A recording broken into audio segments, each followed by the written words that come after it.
for knowledge is being poured out like a fountain in these last days.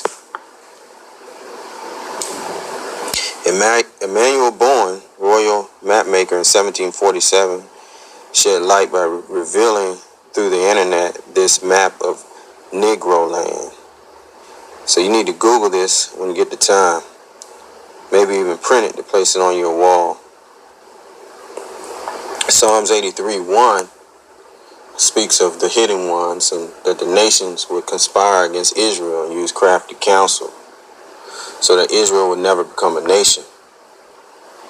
And we can see that in our modern day times because the Negro is never allowed to rise. But again, let's look at the map. As we can see, it says new and accurate map of Negroland and the adjacent countries, also Upper Guinea, and it states basically the countries that were involved, I guess, in slave trade, probably England, Denmark, Holland. But as you look at the map, you can see Negroland up top there.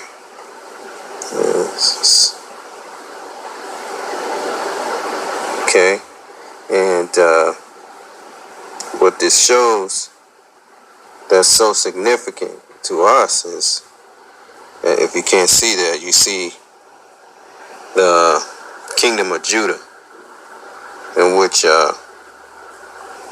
that's very significant for us because that shows us that we were the people in the book.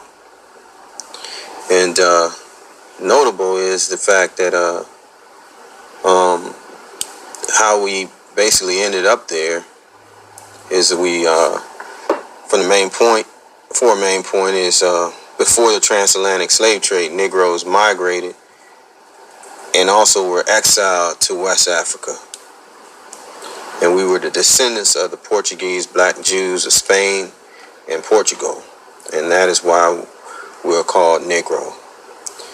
King John III sent the children of Judah to the islands of St. Thomas and also to Guinea and Angola, in which you can see Guinea located on the map.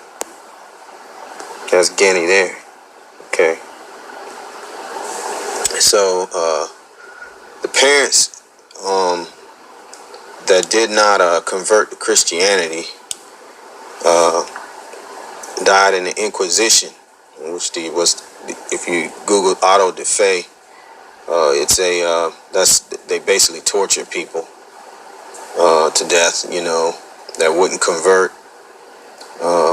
And for the children, they took the children, and we are the children we're the descendants of the children that were put on the island, on the west coast of Africa. So the babies, they snatched from the mothers and they kept the babies and raised them as Christians in Portugal, and also as Christian slaves. So as you can see, this map is very significant to us as Negroes.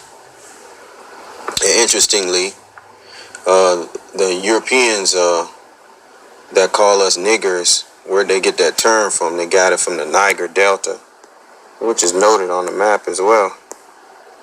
If I can find it here, I know I've seen it.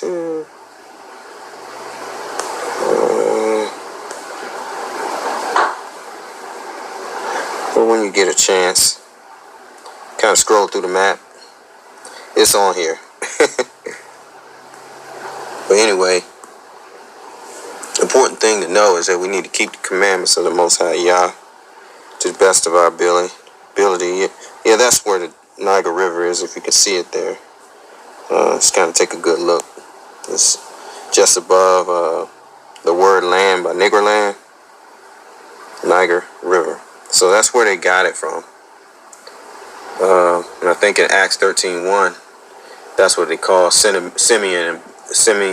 and Barnabas. They called them Niger. Acts chapter 13, verse 1, the KJV.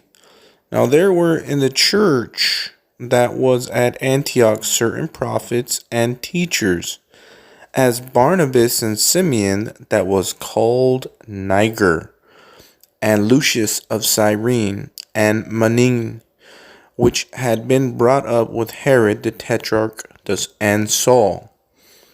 In the Strong's Concordance, in the Greek, number 3526, Niger means a black Christian. So all the last days Israel-based prophecy, people, many Christians who don't know, are basing their prophetical idea off of the people over there, and that ain't even Israel. That is Revelation chapter 2 verse 9. Go read it if you want to know.